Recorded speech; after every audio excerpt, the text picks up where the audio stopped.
Anda semua, kita lanjutkan pembelajaran hari ini ya.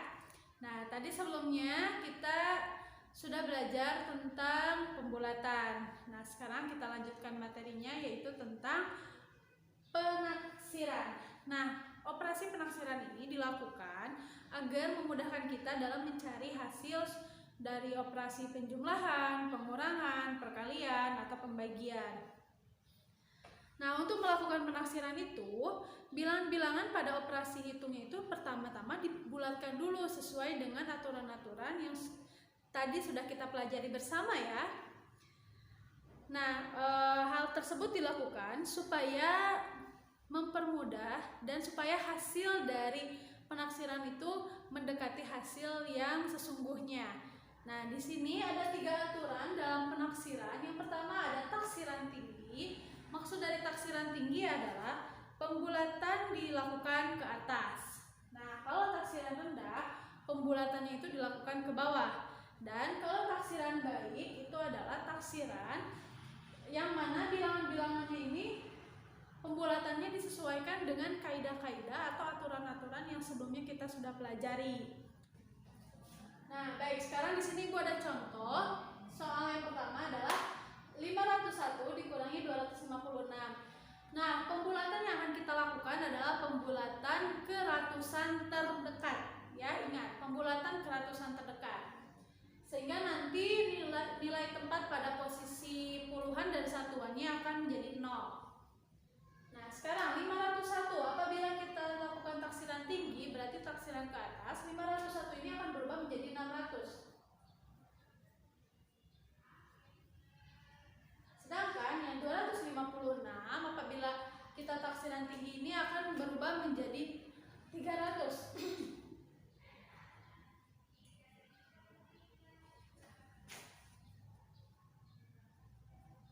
Sehingga hasil operasi pengurangan dari taksiran tinggi 501 dan 256 adalah 600 dikurang 300 sehingga hasilnya jadi 300. Nah, sekarang kalau taksiran rendahnya bagaimana? Kita akan membulatkan 501 ini dengan 256 ke ratusan terdekat ke bawah. Jadi kalau 501-nya jadi 500 dan yang 256 jadi ke 200 ya. Nah, kita tinggal kurangi saja 500 dikurangi 200, maka hasilnya 300.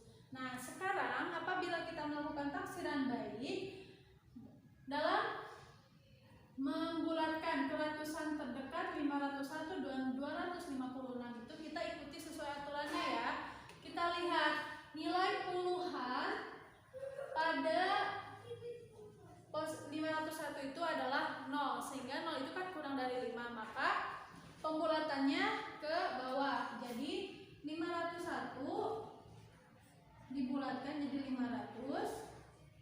Nah, sedangkan 256 kita lihat di sini posisi puluhannya itu ditempati oleh angka 5. Angka 5 itu berarti pembulatannya ke atas ya. Sehingga 256 dibulatkan menjadi 300. Nah, pada taksiran baik akan diperoleh hasil 500 dikurangi 300 sama dengan 200. Nah, dalam melakukan atau dalam mengambil jawaban dari hasil taksiran itu, alangkah lebih baiknya kalian menggunakan taksiran baik ya, karena hasilnya itu akan lebih mendekati kepada jawaban yang sebenarnya.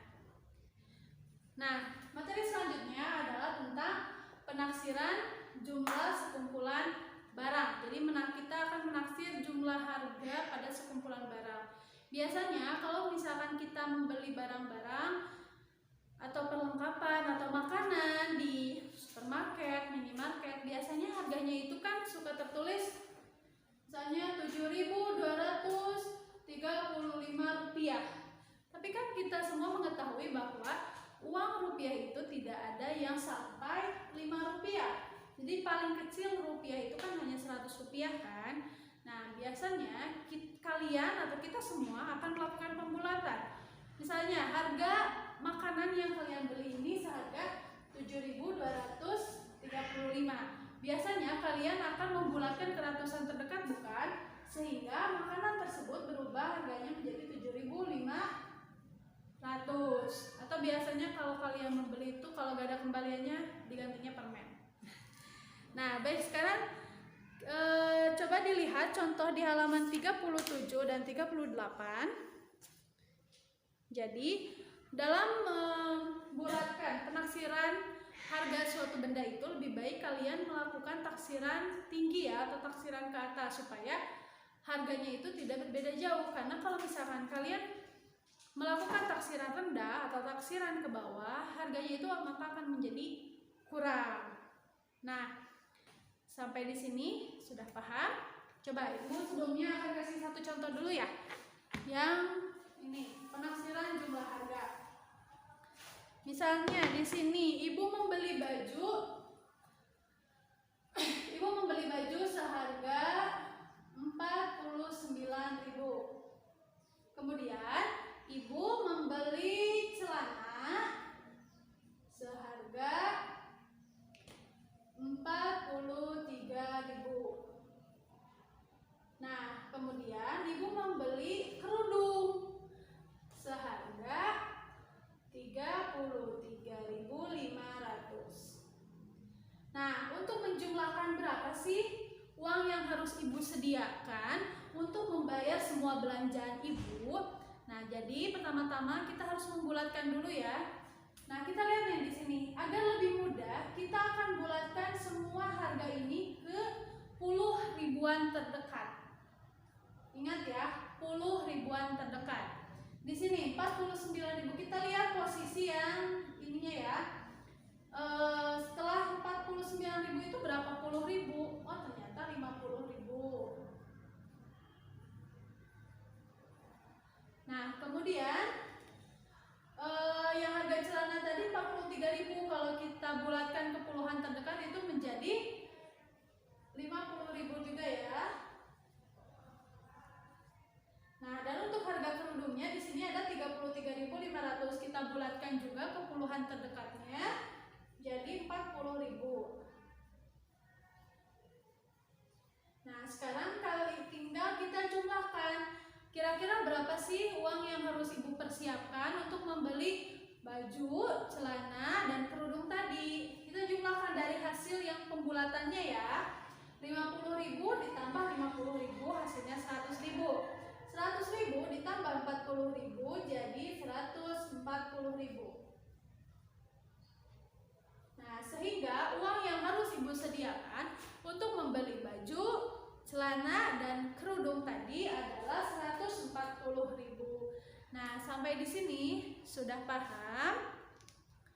Nah, untuk materi di bab 2 ini sudah selesai sampai di sini. Nanti kalian pelajari lagi ya, dilihat lagi videonya dan dibaca lagi buku materinya. Nah, untuk menutup pembelajaran hari ini, marilah kita ucapkan hamdalah bersama-sama. Alhamdulillahirabbil alamin. Wassalamualaikum warahmatullahi wabarakatuh. Sampai bertemu di video selanjutnya.